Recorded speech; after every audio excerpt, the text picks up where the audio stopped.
यानंतर बातमीपत्रामध्ये पावसासंदर्भातल्या काही बातम्या जाणून घेऊयात।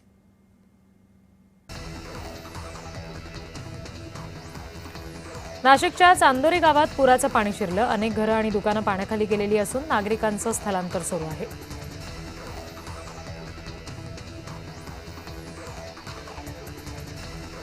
अहिल्यानगर शहरामध्ये पावसाला सुरुवात झाली। जिल्ह्याला आज येलो अलर्ट आहे आणि पिकांना दिलासा मिळालाय, त्यामुळे शेतकरी सुखावलाय।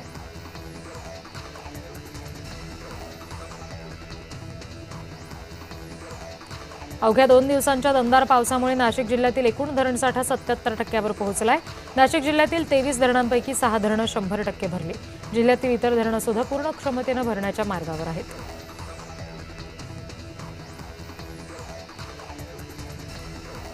सिंधुदुर्गच्या तिलारी धरणाच्या पाणीसाठ्यामध्ये वाढ होतीये। धरणाची पाणी पातळी 106.64 मीटर इतकी नोंदवली गेली आहे। धरण जवळपास 77% भरलेलं आहे।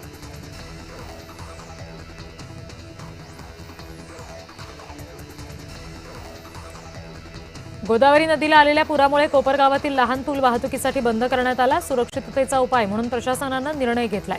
सर्व प्रकारच्या रहदारीसाठी पूल बंद आहे।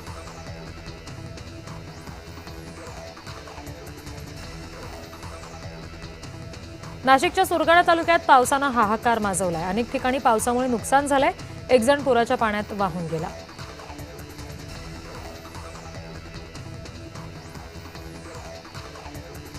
गोदावरी नदीला आलेल्या पुराचा फटका नदीकाठच्या व्यापाऱ्यांना बसलाय।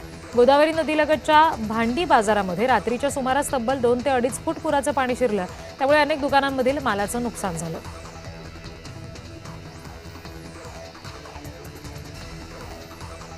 मालेगावच्या गिरणा धरणाच्या पाणी पातळीमध्ये वाढ झाली। धरणाची पाणी पातळी 60.97% झाली आहे। लवकरच 100% पाणी पातळी होण्याची शक्यता आहे।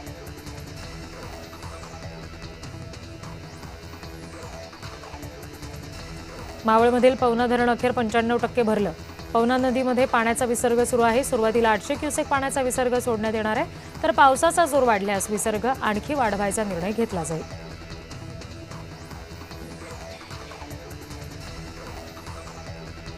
नाशिक शहरामध्ये पूरस्थिती निर्माण झाली। गोदावरी नदीचा पूर दुसऱ्या दिवशी सुद्धा कायम आहे। महापौर हिमगौरी आडके आणि उपमहापौर विलास शिंदे यांनी पूरस्थितीचा आढावा घेतला।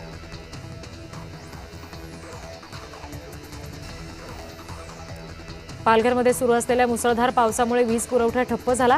पावसासह वादळी वाऱ्यामुळे जनजीवनावर मोठा परिणाम झालाय।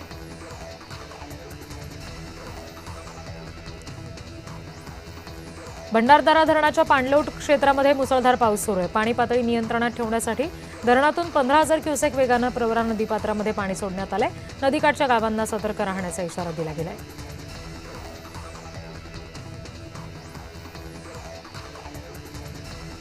गोंदिया जिल्ह्यामध्ये समाधानकारक पाऊस झाल्यानं शेती कामांना वेग आलाय। धान रोवणीच्या कामामध्ये शेतकरी व्यस्त आहेत। शेतकऱ्यांमध्ये समाधानाचं वातावरण आहे।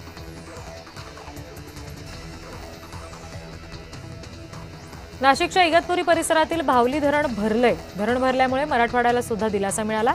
धरणाच्या सांडव्यावरून विसर्ग सुरू आहे। नाशिकच्या चांदोरी गावाला पुराच्या पाण्यानं वेढा घातला। गावातील 40 कुटुंबांचं स्थलांतर करण्यात आलंय। 40 कुटुंबातील सदस्यांना सायखेडा परिसरातील गोदावरी सोसायटीमध्ये हलवण्यात आले।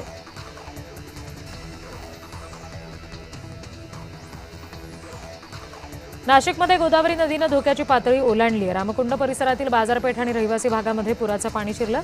पावसाचा जोर वाढल्यानं गंगापूर धरणातील पाण्याचा विसर्ग वाढवायचा निर्णय घेतला गेलाय।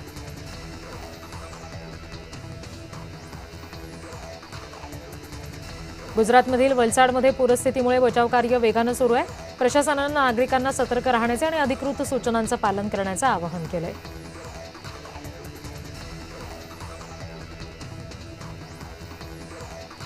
नाशिकच्या चांदवडमध्ये रेणुकामाता मंदिर परिसरातील धबधबे वाहू लागले। सलग पडत असलेल्या पावसामुळे पिकांना सुद्धा जीवनदान मिळालेलं आहे आणि शेतकऱ्यांमध्ये समाधानाचं वातावरण निर्माण झालंय।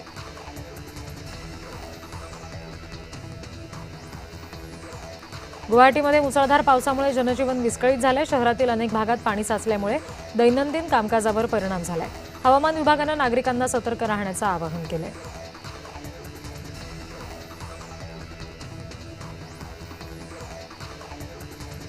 अहिल्यानगरच्या अकोले तालुक्यात वादळी पावसामुळे अनेक झाडं कोलमडून पडली. रस्त्यांच्या कडेला सुद्धा झाडं कोसळली, त्यामुळे वाहतुकीला अडथळा निर्माण झाला होता.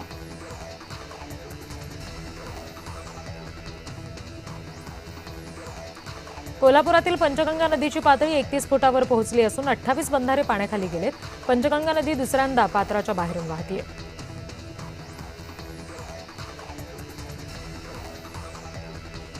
जम्मू काश्मीरमध्ये सुरू असलेल्या मुसळधार पावसामुळे चिनाब नदीच्या पाणी पातळीत वाढ झाली. वाढत्या पाण्याच्या आवाक्यामुळे सलाल धरणाचे दरवाजे उघडण्यात आले. प्रशासनानं नदीकाठी राहणाऱ्या गावकऱ्यांना सावध राहावं अशा सूचना दिल्या.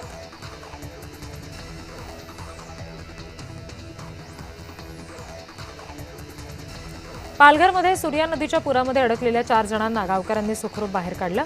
तब्बल 24 तासांनंतर बाहेर काढण्यात यश आलं.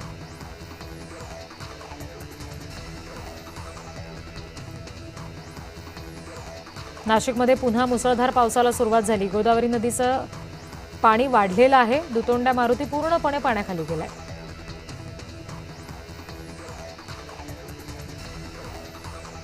पालघरमध्ये मुसळधार पावसामुळे भातशेतीचं मोठं नुकसान झालं. अवकाळी संकटामुळे शेतकरी दुहेरी अडचणीत सापडलाय.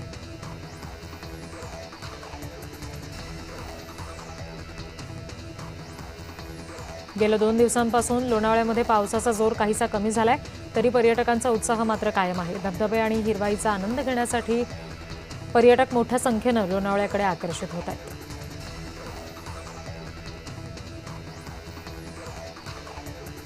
कल्याणमध्ये मुसळधार पावसामुळे भुयारी मार्ग पाण्याखाली गेला, ज्यामुळे एक कार विठ्ठलवाडी नाल्यामध्ये वाहून गेली.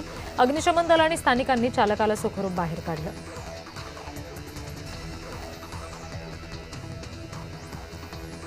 उत्तर कोकणामध्ये मुसळधार पावसाचा अंदाज वर्तवला गेलाय. मुंबईला हवामान खात्याकडून येलो अलर्ट दिला गेलाय.